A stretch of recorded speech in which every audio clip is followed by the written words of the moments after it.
بسم اللہ الرحمن الرحیم۔ السلام علیکم۔ وہ دلہنوں والے سرخ جوڑے میں بیٹھی آنکھوں میں آنسو لیے اپنے ہاتھوں کی لکیروں کو دیکھ رہی تھی اور سوچ رہی تھی کہ پتہ نہیں خدا نے اس کی قسمت میں کیا لکھا ہے۔ اسے تو آج اس گھر سے رخصت ہو کر اپنے سسرال چلے جانا تھا، لیکن جہیز نہ دینے کی وجہ سے اس کی بارات واپس چلی گئی اور اس کی ماں یہ صدمہ برداشت نہ کرتے ہوئے موقع پر بے ہوش ہو گئی اور اس کا غریب باپ اپنی بیٹی کے مستقبل کے بارے میں سوچ رہا تھا۔ لیکن ان تمام حالات میں دور کھڑا ایک شخص جس کی آنکھوں میں سے نیلے رنگ کی روشنی نکل رہی تھی اور اس کے چہرے پر مسکراہٹ رنگ رہی تھی، اچانک سے اس کے چہرے سے مسکراہٹ غائب ہو گئی۔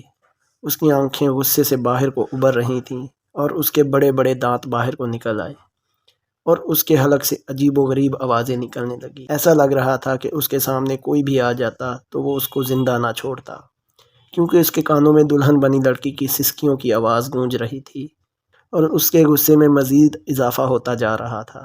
لیکن اس نے اپنے غصے کو قابو میں کیا اور انسانوں کے روپ میں آ کر لڑکی کے باپ کے پاس گیا تاکہ اسے حوصلہ اور دلاسا دے سکے۔ اکرم ایک محنت مزدوری کرنے والا غریب باپ تھا۔ اس کے 2 بچے تھے، ایک بیٹا اور ایک بیٹی تھی۔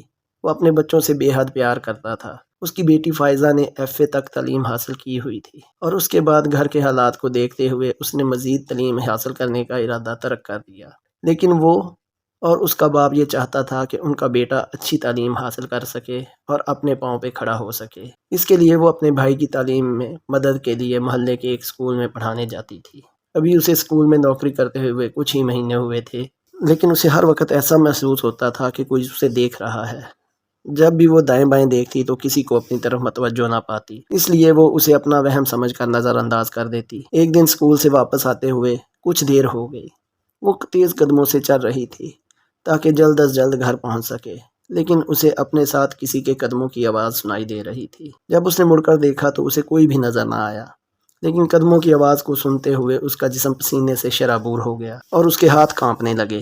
لیکن اس نے ہمت نہ چھوڑی اور مختلف دعاؤں کا ورد کرتے ہوئے اپنے گھر کی طرف چلتی رہی۔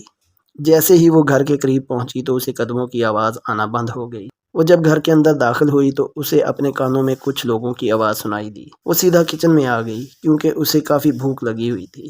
اس کی ماں کچن میں آئی اور اسے بتانے لگی کہ تم جلدی سے ہاتھ منہ دھو کر کمرے میں آؤ، تمہیں کچھ لوگ دیکھنے آئے ہیں۔ جب اس نے اپنی ماں کی بات سنی تو اسے عجیب محسوس ہوا اور کہنے لگی کہ وہ مجھے دیکھنے کیوں آئے ہیں۔ تو اس کی ماں نے کہا تمہارے رشتے کے لیے تمہارے باپ نے کسی کو کہا ہوا تھا، اس لیے وہ لوگ تمہیں دیکھنے آئے ہیں، جلد از جلد تمہارے فرض سے فارغ ہونا چاہتے ہیں۔ جب فائزہ نے اپنی ماں کی بات سنی تو وہ بہت پریشان ہوئی، لیکن وہ اپنے ماں باپ کا کہنا نہیں ٹال سکتی تھی، اس لیے کمرے میں چلی گئی۔ وہاں کچھ لوگ بیٹھے ہوئے تھے، لیکن فائزہ نے نظر اٹھا کر کسی کی طرف نہ دیکھا۔ کچھ دیر بعد اس کی ماں نے کہا کہ اب تم واپس جاؤ۔ اس طرح وہ واپس کچن میں آ گئی اور مسلسل سوچ رہی تھی۔ کچھ دیر کے بعد مہمان واپس چلے گئے تو اس کی ماں کچن میں آئی اور وہ بہت خوش دکھائی دے رہی تھی اور کہنے لگی کہ شکر ہے اللہ نے ہماری پہلے ہی رشتے میں سن لی، وہ لوگ تمہیں پسند کر چکے ہیں اور جلد ہی شادی کا ارادہ رکھتے ہیں۔ اس طرح شادی کی تیاری شروع ہو گئی۔ اس کے باپ نے پہلے ہی لڑکے والوں کو کہہ دیا تھا کہ وہ غریب لوگ ہیں، وہ اپنی بیٹی کو زیادہ سامان اور جہیز نہیں دے سکتے۔ فائزہ اتنی جلدی شادی ہونے پر کشمکش کا شکار تھی۔ وہ اپنے ماں باپ کو انکار نہیں کر رہی تھی۔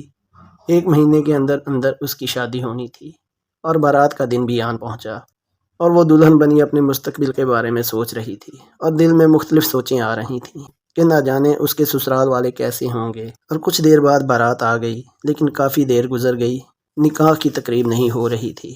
ایک دم سے اس کی ماں روتی ہوئی کمرے میں آئی اور کہنے لگی کہ لڑکے والے جہیز کا مطالبہ کر رہے ہیں اور کہہ رہے ہیں اگر آپ لوگ اپنی بیٹی کو جہیز دیتے ہو تو ہم آپ کی بیٹی کا نکاح اپنے بیٹے سے کر دیتے ہیں، ورنہ ہم بارات لے کر واپس چلے جائیں گے۔